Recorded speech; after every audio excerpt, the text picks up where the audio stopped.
مولانا مناظر احسن گیلانی رحمت اللہ علیہ نے لکھا ہے کہ خواجہ قطب الدین کا جنازہ پڑھنے کے لیے جو مجمع آیا ہوا تھا اس میں کم سے کم 15,000 محدث تھے، 50,000 قاری تھے، 80,000 ناظر قرآن پڑھنے والے تھے۔ ریل، موٹر، کار، ہوائی جہاز کچھ نہیں تھا، اتنی دنیا جنازہ پڑھنے آئی تھی۔ جب وصیت نامہ کھولا گیا، توجہ کرنا، بس یہ بات لکھ کر اگر آج آپ لے گئے تو انشاءاللہ میرا وعظ کامیاب ہو جائے گا، جلسہ کامیاب ہو جائے گا۔ وصیت نامہ کھولا، اس میں لکھا ہوا تھا میری نماز جنازہ وہ آدمی پڑھائے، میری نماز جنازہ وہ آدمی پڑھائے جس میں 3 شرطیں پائی جائیں۔ میری نماز جنازہ وہ آدمی پڑھائے جس میں 3 شرطیں پائی جائیں۔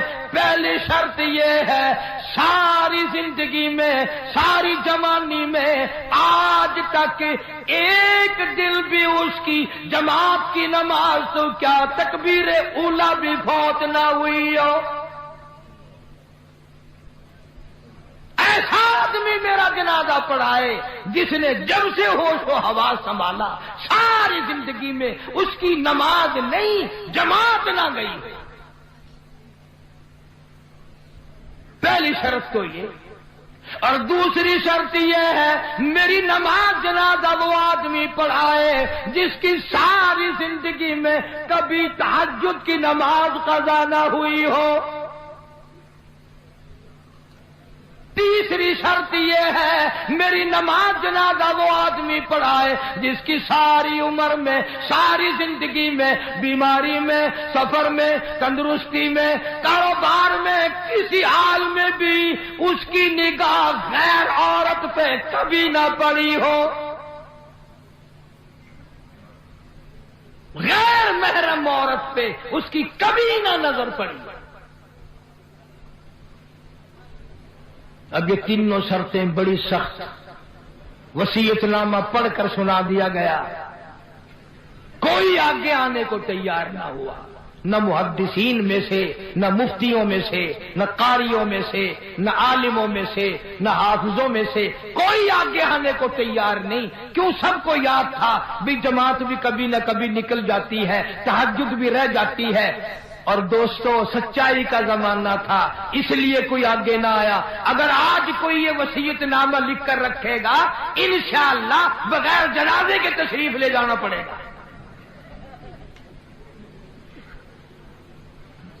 اگر آج کر ایسا وصیت نامہ بھی لکھو گے، ایسا ملا آگے آئے گا جس نے کبھی فرض بھی نہیں پڑے، وہ کہے گا چلو چھوڑو یار، اور نہیں اخبار میں فوٹو تو آئے گا۔ تینوں شرطیں بڑی سخت، خواجہ قطب الدین بختیار کاکی رحمت اللہ علیہ کی لکھی ہوئی شرطیں۔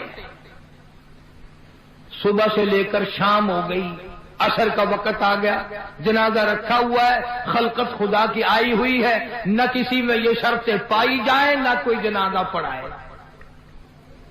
عصر کی نماز کا وقت جب قریب آیا، ایک آدمی صف میں سے نکل کر آگے آیا، جنازے کے قریب آیا اور منہ سے کپڑا اٹھا کے کہنے لگا او خواجہ تجھے کیا ملا، تجھے کیا فائدہ پہنچا، تجھے کیا چیز حاصل ہوئی، جاتے جاتے میرا پردہ کیوں کھول گیا۔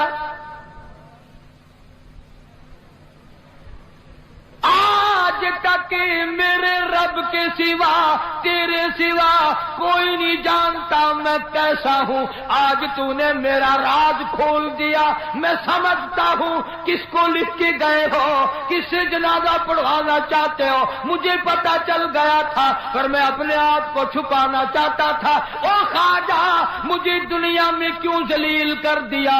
اب دو باتیں ہیں، اگر میں اپنا راز بچاؤں تیرا جنازہ پڑھانے والا کوئی نہیں، اور اگر تیرا جنازہ پڑھاؤں میرا راز نہیں بچتا۔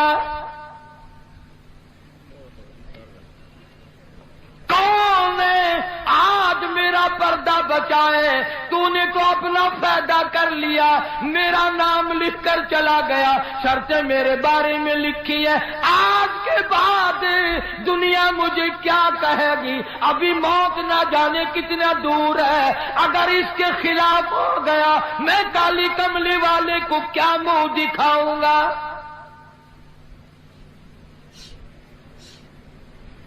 صفے بنوائی، جنازہ پڑھا دیا۔ میں تاریخ کی طرف سے ذمہ داری سے کہتا ہوں، کسی نے اعتراض نہیں کیا کہ تیرے اندر یہ شرطیں نہیں پائی جاتی۔ اب جس نے جنازہ پڑھایا، تم یہ سوچ رہے ہوگے کہ پتہ نہیں کس خانقاہ کا ولی ہوگا، کون مفتی ہوگا، کتنا بڑا پیر ہوگا، کتنا بڑا بزرگ ہوگا، خدا جانے پہاڑوں میں رہتا ہوگا۔ نہیں، اسی وقت میں جب یہ خواجہ کا انتقال ہوا ہے، فوت ہوئے ہیں، اسی وقت کا حکمراں، دلی کے تخت پہ بادشاہ کرنے والا خواجہ شمس الدین التمش تھا۔